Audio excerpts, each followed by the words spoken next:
Hi, everyone. Thanks for joining us again today. We're so glad you're here. So happy to see you. And for all of you that are listening in, welcome to our conversations from the past as we talk to poets from the past, in particular, Georgia Douglas Johnson. Yes. We are doing our second in the series, and my name is Prasanta Verma, and I'm here with my friend, Melanie Weldon-Soiset. And thanks for coming and joining us today. We're going to dig right into the poetry, but first, just a quick little introduction. My name is Prasanta Verma, and I'm a freelance writer and a poet. And I grew up in India. I actually was born in India, grew up in the South, and live in the Midwest. And I love to dig into poetry. Melanie, welcome, and Yeah, please thank you. introduce yourself. Yeah, thank you, Prasanta. So my name is Melanie Weldon-Soiset. I'm a poet and contemplative prayer leader. I'm from outside the Atlanta area and now have lived in DC for several years, via China for a few years. And yeah, today's poet, Georgia Douglas Johnson, that we'll talk about from the Harlem Renaissance about 100 years ago, right? Almost exactly 100 years ago. I love the fact that she too has some Atlanta and DC connections that hopefully we'll touch on. But yeah, just really grateful. We've just finished National Poetry Month this year. Have really enjoyed reading some good poets and poems, and I've really enjoyed this opportunity to go back a few generations and learn from those who've gone before us, see what's changed, what stayed the same, what can we learn from them, and how to be in conversation with them. So glad we can be here today together. Yes, that's right. Thank you, Melanie. That sounds amazing. I'm excited about this and delving back into, 100 years ago, and amazing, hard to believe. So interestingly, maybe we should just talk about what was happening 100 years ago. I know we mentioned this last week, but it's great to just recap a little bit. This was in the 1920s. There was another pandemic going on, just as we Yes, have right now. There was the absolutely. flu pandemic back then, about 100 years ago, which is really interesting.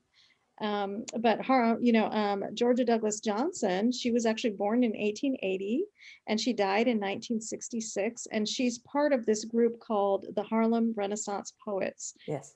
She was actually a playwright, she was an editor, a poet, a principal, a teacher, and she was a pioneer in the Black theater movement. She wrote more than 200 poems, 40 plays, 30 songs, Mm. and edited 100 books. She was quite prolific, which is pretty amazing. And she was actually challenging racial and gender barriers through her work. And so she one of the things that we talked about last week, I think we talked a little bit more about the literary salons, and I think Melanie, you're going to talk about that. But one of the things we're going to focus on this week is kind of her personal life, Yes. because her poems, especially today's poem, kind of resembles a little bit about her personal life. And in her personal life, she had some difficulties in her marriage, and she felt really constrained because her husband did not really support her writing. Yeah. So she was this creative and this writer who was very active on the scene, but yet at home she didn't really have that support. Yeah. And so this poem that we're going to read today, I think, kind of touches on some of those themes. So, Melanie, tell us a little bit more about her and the salons and connection to DC. Yeah, absolutely. So, yeah, Georgia Douglas Johnson, as Presenta has just shared, incredibly prolific writer, maybe despite lack of support from her husband and some challenging home lives. Her husband died when she was just 45, and she was widowed with two younger sons. So, really had to try and cobble together financial means for her family for several years.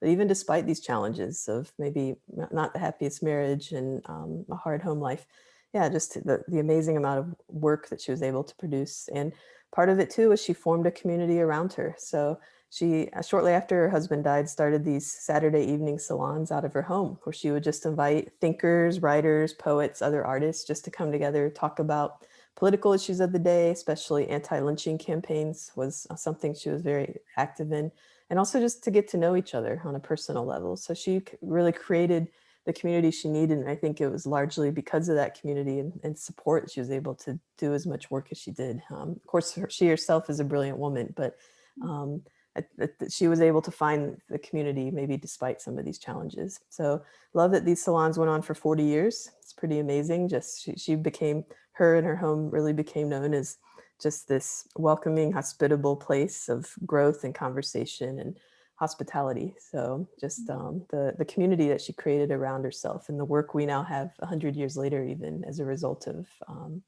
those conversations that went on for 40 years. So yeah. Yeah, it's so inspiring to hear that, despite the constraints that she had in her home life and the fact that she wasn't supported, her husband just wanted her to be a homemaker. Yes. But yet she had this vibrant life that she was able to still have for herself despite the hardships as she struggled to, make a living for herself and her two Yes. children, that she still pursued this passion and the gifts that she had in writing. So I find that just very inspiring.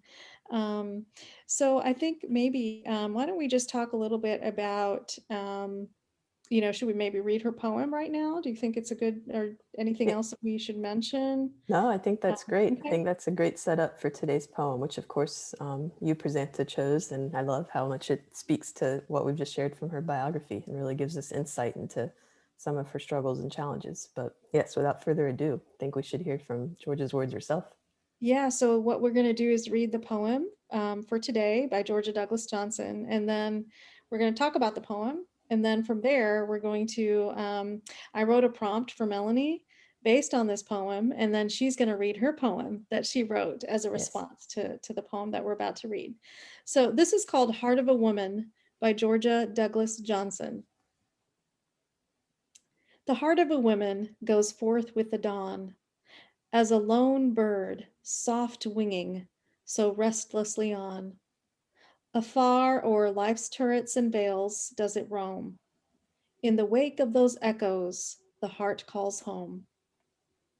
The heart of a woman falls back with the night and enters some alien cage in its plight, and tries to forget it has dreamed of the stars when it breaks, breaks, breaks on the sheltering bars. And that is A Heart of a Woman by Georgia Douglas Johnson. Mm. So you can look that poem up, and it's freely available on the internet. Heart of a Woman by Georgia Douglas Johnson. So you can, pull that up while we're talking about it. But let's talk a little bit about this poem.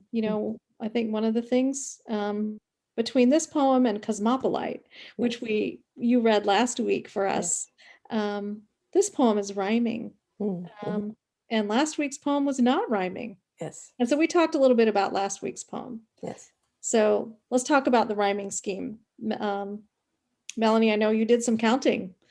Uh, Yes.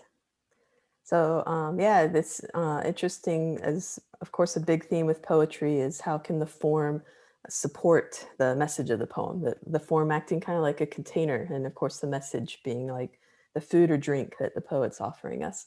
And so here we have pretty tight form. We have this rhyming scheme of dawn, on, roam, home, night, plight, stars, bars. So the end rhyme is pretty tight. And also the syllables of each line. So when we go through and count, it seems to be a pretty almost universal 11 syllable line poem. And so I trust that that's intentional.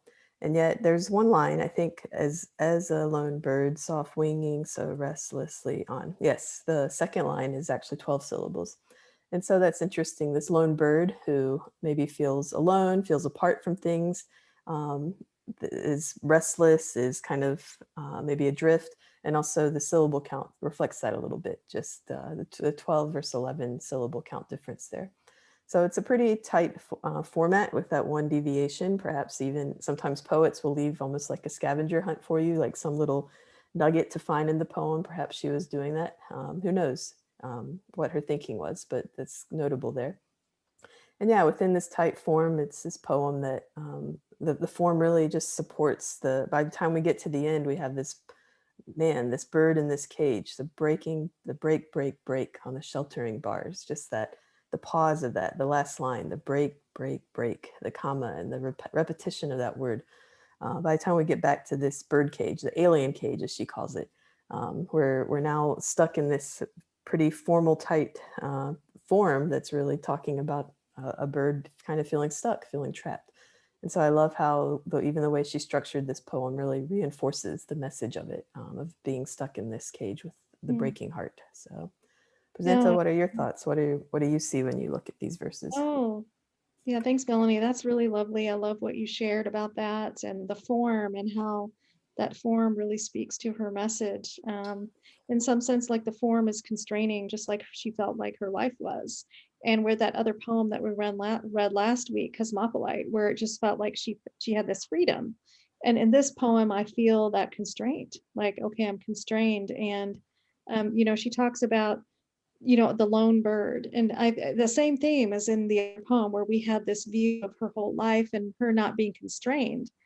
She said, not wholly this or that contains me. But here she's saying we feel that constraint of the sheltering bars that she refers to in that last line. Um, but we have the sense of her, the first stanza, she says, the heart of a woman goes forth with the dawn. And then she starts her last stanza with the heart of a woman falls back with the night. Mm, And it's almost like she's sharing with us, she's got this cycle to her life. She gets up and she's like that lone bird that's making her way in life, paving a way for herself and her children. And she's like giving us the sense that she's traveling because she's telling us about the life's turrets and vales and the ups and downs and the valleys that she has. But then at night, we hear this, like she mentions an alien cage. yes, And that word alien she used that same word in that other poem too, yes, Cosmopolite. that's She right. talked about being from, like of alien bloods, but now here she's saying alien cage. Yes, So it just kind of makes you wonder if she just feels constrained, not just by society, but maybe also, her home. yes, She feels like she's not home. She's living somewhere else there she's not supposed to be. yeah, um, and she tries to forget her dreams. right, She's like, oh, I'm trying to forget all of these dreams I had about my life. And um, and then that last line is kind of like a heartbreaking line. She's like, it breaks, breaks, breaks on the yeah, sheltering bars. And like that idea of a bird trying to get out is yes, trapped. Or she's locked in that cage and she's trying to get out. um, so that's the sense I get from this poem, is just it's kind of sad. And it's also just reflective, I think, not of her own life, but women that have come before her, mm, women who are struggling right then. And the other poets, like a couple of other names, Zora Neale Hurston and Alice Dunbar Nelson, were other Harlem Renaissance poets. yes, And we mentioned a few others last week too. um, is she talking about just about herself, or is she just talking about the heart of women? yeah. Because I think a lot of women can identify in different ways with kind of that sense of constraining. um, yeah, what do you think? Yeah, absolutely. And the little I know of Zora Neale Hurston's and Alice Dunbar Nelson's lives, they also had some enormous challenges.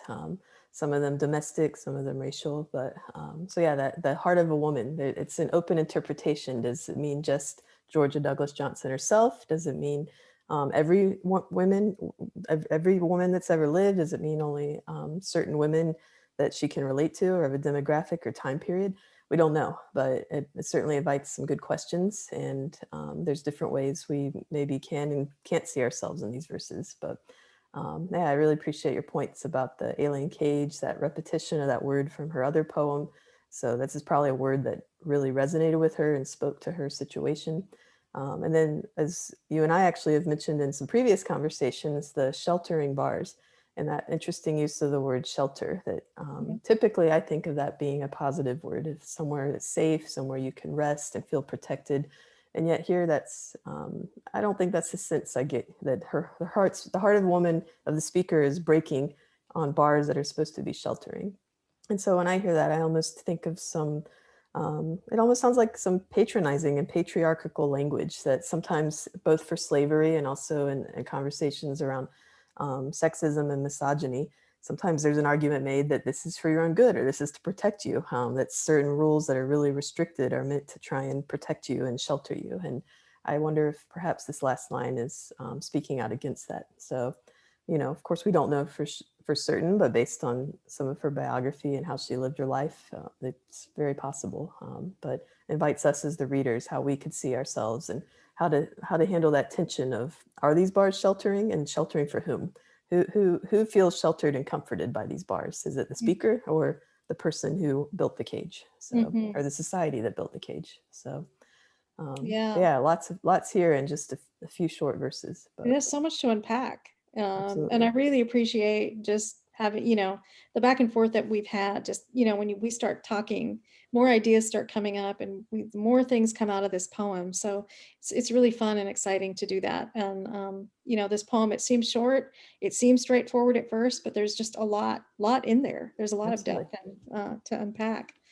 Um, so, well, one thing that we did for each other is we wrote prompts. So I picked this poem and then I wrote a prompt for Melanie to write a poem. So let's talk a little bit about prompts. We talked about this in our other session, but Melanie, what are some reasons why we write prompts, and what is the benefit of a prompt? Yes, absolutely, Prasanta. So yeah, writing prompts, whether for poetry in general, I find to be really helpful to help maybe excavate our imagination or memories, to just help us to recover or notice parts of ourselves or creation or those around us that we maybe otherwise would overlook or just not be aware of. And so a writing prompt might ask a question that we ourselves wouldn't think of, or actually sometimes writing prompts put some limitations on us, just like a poetic form. This poem by Georgia Douglas Johnson is not a sonnet, but certain forms do limit us as far as syllable count or line length, but it's a way of really helping us to creatively respond to the challenge and the invitation, and maybe to have to look for words or look for sentence structure or metaphors that we otherwise wouldn't think of. So I find a prompt can be kind of like mining, like trying to look for treasures or gems in a place we wouldn't otherwise look. It can also sometimes feel like a workout, like doing weightlifting, like maybe a challenge, but help to strengthen us, and especially for our word usage, or using poetic devices that maybe we otherwise wouldn't think about. Either way, I come out as a better writer and poet because of it. The prompts help me to expand my creativity and imagination. So yeah, I Mm, find prompts to be um, really helpful, just to mhm. kind of ask new questions and see things differently. So that's the Yeah. value of writing prompts in general. But yeah, as you mentioned, Presenta, we wrote each other prompts based on the poems that we chose from Georgia Douglas Johnson. So Yes, I love how you say that, mining for treasures, and weightlifting. Those are good images of prompts. And I guess, one thing I would add is, you don't have to be a poet to enjoy a prompt. Writers of all genres benefit from writing prompts, yes, because it really challenges us and encourages us to think of new ways and gives us a fresh perspective on our writing and makes us better writers, as you said. yes. So I think, Melanie, why don't you go ahead and read your poem that you wrote, based on that prompt that I gave you? Absolutely. Thank you, Presenta. So this is a poem I'm debuting now publicly for the first time in response to a prompt that Presenta gave me from Georgia Douglas Johnson's Heart of a Woman. So my poem is called The Heart of Mary. The Heart of Mary, after Georgia Douglas Johnson. The heart of a woman is often unseen, or worse, told to take it like a man. Declares the curse, hush, if you must speak, then above all, be nice. Hide in the cracks with the little house mice. The heart of a woman is seen by the one who rose from the dead. She saw the stone, the masculine weight of it, somehow moved. She did not run like the men, but proved. The heart of a woman is near divine breast, where she may recline, be known, and rest. There is one man who values her voice. Do we listen to? We have the choice. Hmm, that's beautiful, Melanie. Yeah, thank you for sharing and writing. So yeah, the heart of a woman is often unseen or worse, told to take it like a man, declares the curse. Yeah, you're really going back back to you know, back to the Bible and referring back to the Genesis curse, I think. And then hush if you must speak, be nice, and hide like little mice, like to be quiet, unobtrusive and don't say anything. Yeah, that is kind of like the message that we've like, heard from people, that women shouldn't speak up, or, they have a certain place. Um, but then I think you segue here is, the heart of a woman is seen by the one who values her and Mm, values her voice. So there is someone who does value the heart of a woman and yes. values her voice. And then you talk, you share a couple of vignettes about, she saw the stone and it moved, and she did not run like the men, but proved. So I think this is referring to, when Jesus was crucified, buried, and then she saw the stone, but it had been moved, and she Mm, didn't.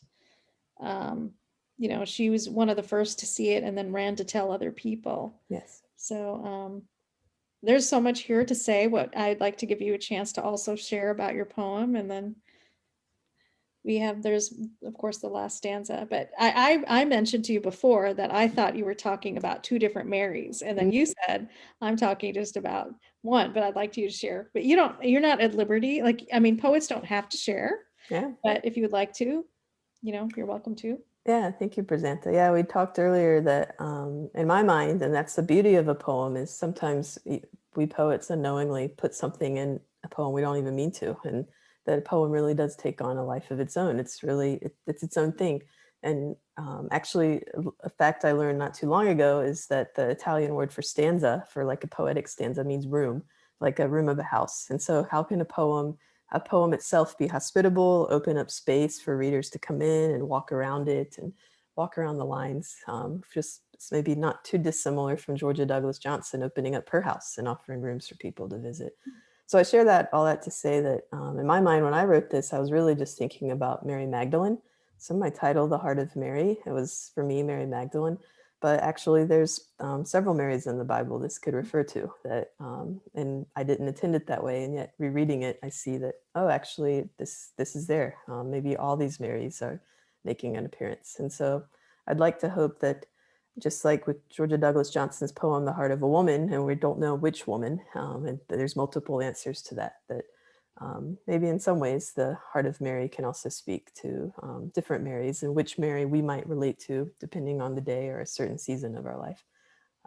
But yeah, thank you. That's when it's um, it can be powerful when a poem can come back to the poet and speak to us in a new way. Mhm. And that way, I find poetry just there's a lot of truth and power in it. That even for the author and the poet, we don't even have full control, or it's its own living, breathing thing in some ways Yes, that can continue to speak to us. I So, love that. I love that, once I don't know if this was in regard to poetry or regular writing, but I read that someone else said, like, once your words are out there, they're not yours. mhm, The reader is out there interpreting your words, and yeah, so they don't really all belong to you anymore, yeah, in a sense, yes, because like you were saying, there is a lot of room for interpretation, and that is the beauty of poetry. yes, Yes, like I was telling you, like in the third stanza where it says, the heart of a woman, where she reclines and she's known and she can rest. It reminded me of Mary and Martha, mm, and that really popular passage about, Mary reclining and Martha doing all the work. And yes, here, I thought, well, maybe she's referring to the other Mary, but it doesn't have to be, like you were saying, there are different Marys, and there are different days and different ways that we can, pull from that poem and see what it's speaking to us. Because, like you said, it's living and breathing. yes, And so there is a new interpretation every single day yeah, that we can pull from that reading. I love that. yeah. So Thank you. thank you, Melanie, for sharing your poem. Yes, That's really lovely. And your interpretation of the heart of a woman. yes, Um, well, I think, what we are going to be providing the prompts on yes, our newsletters. And so we'll have the links that we'll be providing for you. Melanie's prompt will be at her newsletter, and my prompt will be through my newsletter. yeah, And, you're welcome to sign up by May 10th, and you will receive those prompts, and the poems that we both wrote yes, in those newsletters. So Um, would you like to share some more about your writing, Melanie, and how people can stay in touch with you and reach you and um, your website? I know we'll put links to that, but Yeah, how can absolutely. people stay in touch with you? Yeah, thank you, Prasanta. So yes, so definitely website's a great way to become acquainted. I offer some of my biography and some of my work, but my newsletter is definitely maybe a more um, collegial, friendly place that I really it's kind of my primary place of correspondence to really get to know readers. Every newsletter, ask a question for conversation. I offer several resources about how we can grow in poetry and prayer, which is definitely for me. I see a lot of overlap with poetry and prayer, and it's the focus of my newsletter. And related to a lot of what we've talked about today in conversation, and just how poetry can help to open up even in ourselves things we hadn't noticed before. Not dissimilar from what prayer does. But yeah, I invite readers to connect on my website, and especially with the newsletter.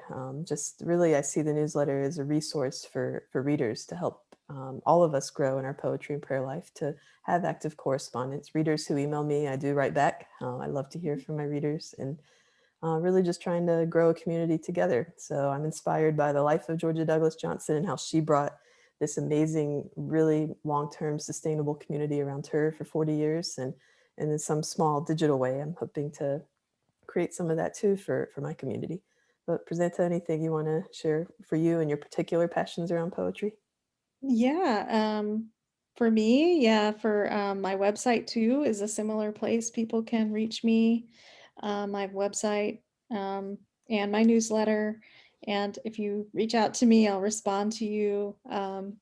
So I like to write about themes of belonging and identity and culture and race. Those are my areas that I love to write about. And so Georgia Douglas Johnson, her poetry, I sense those themes of identity and belonging and kind of searching for her place and her living in the times that she was living in.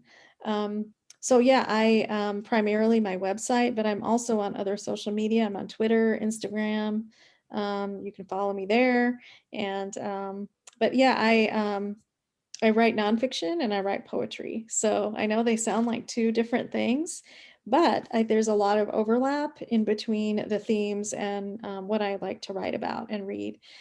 And I will be sharing articles, resources, updates, things that I hope that are beautiful and will be enjoyable and helpful for you. So Yeah, um, yeah. absolutely.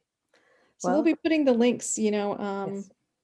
as far as we're able to in this recording. Do you want to say the name of your website, Melanie? Yeah, so readers can find me at melanieweldonsoiset.com. Perfect. Okay. And mine is prasantaverma.com. So Yes, pretty easy, our names. yes, Just type it in. You should be able to find us. yes. But Sounds good. anyway, we just want to say thank you all for joining us today. It's been such a pleasure, Melanie, to discuss poetry with you Yes, you too, and Presenta. dig into Georgia Douglas Johnson and her life and these amazing poems that she wrote. Yes. Thank you all for joining us. So glad you're here, and feel free to let us know what you think. We'd love to hear from you, and we hope to see you again soon and Yeah, connect with you. thank you so much. Have a good evening. And yes, look forward to continuing the poetic conversation, websites and newsletters. So thank you again. Thank you. Bye bye.